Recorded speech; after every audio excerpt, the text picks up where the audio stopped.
I often advocate that beaches are like any other infrastructure project. It needs maintenance. It's like a bridge or a road. Many of those beaches around the country that people think about, like, well, Orange County beaches where Baywatch and all that stuff was, those are all renourished beaches, you know, and when you think about the beach, the Jersey Shore, huge beach nourishment projects, those are all projects that have been built by the Corps of Engineers, you know, by local governments through that, realizing the value of what a beach means to a local community. So my knowledge of Galveston beaches starts with the 1994 Renourishment project. Previous to that particular economic development activity, Galveston had had very lean and scarce beaches in front of the Galveston seawall. So beaches are eroding due to many different reasons. There's not usually one factor that plays a role. But in general, you have an imbalance. There's energy from waves and currents that try to transport and suspend material on the beach. And then there's supply from some source, either a river or offshore source or land source of sediment.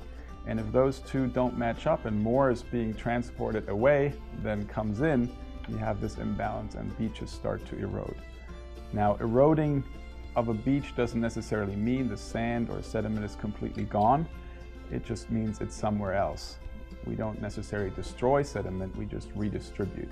I can tell you that the Galveston system is sand starved. You know, we don't really have, you know, near shore supplies of vast quantities of sand like some locations on the East Coast. We don't have that.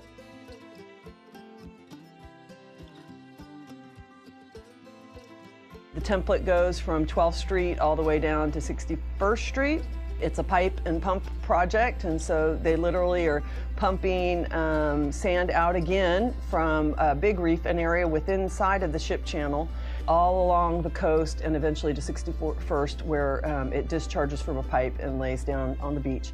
We had a big campaign of trying to set expectations. It's going to be dark, it's going to be smelly when it comes out of the pipe, and then as the sun lightens it, it lightens.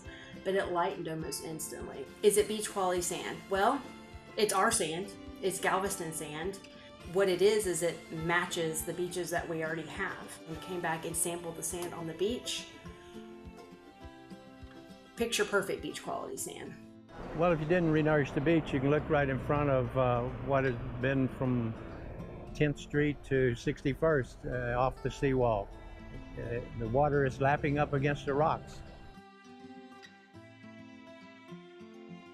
I think the top impact is the increased beach width and volume you have on your open shore, essentially. So that leads to better protection against storms or erosion in general, simply because you have more material that the energy from waves and currents have to work through to get to infrastructure or houses or anything that is located behind the beaches.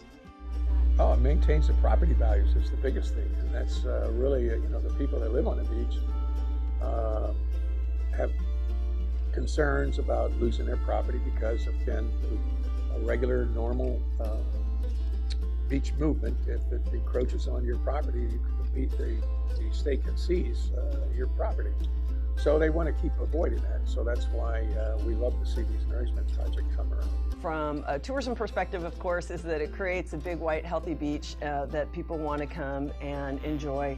And coastal tourism generates for the city of Galveston significant revenues. Our little island generates $1 billion of economic activity in tourism and contributes $79 million to the state and local tax base just from our industry. It employs 1 in every 3 people. So it's a significant economic development platform for us. So if we don't maintain our beaches through regular nourishment projects, we will lose our beaches, we will lose the infrastructure behind it, so it's self-preservation first and foremost. It has the added benefit of creating a template for economic development and tourism and recreational activity. But of course, for those of us who have the joy of living along the Galveston coast, it's all about quality of life. Current dredging projects, they have what they call the least cost method of disposal. That's all they're allowed to fund. So if you're looking at a harbor maintenance or a ship channel maintenance project, we need to reuse that sand. Don't allow it to go offshore and be lost forever. Don't let it be dumped, basically thrown away. It's an incredibly valuable resource that we need to use. We strive for beneficial use. We love having a partner like the city or the park board to share the incremental costs and see something, done beneficially with the material. Especially in a place where we all work and play, and you can drive your child by and say, I had a part in that.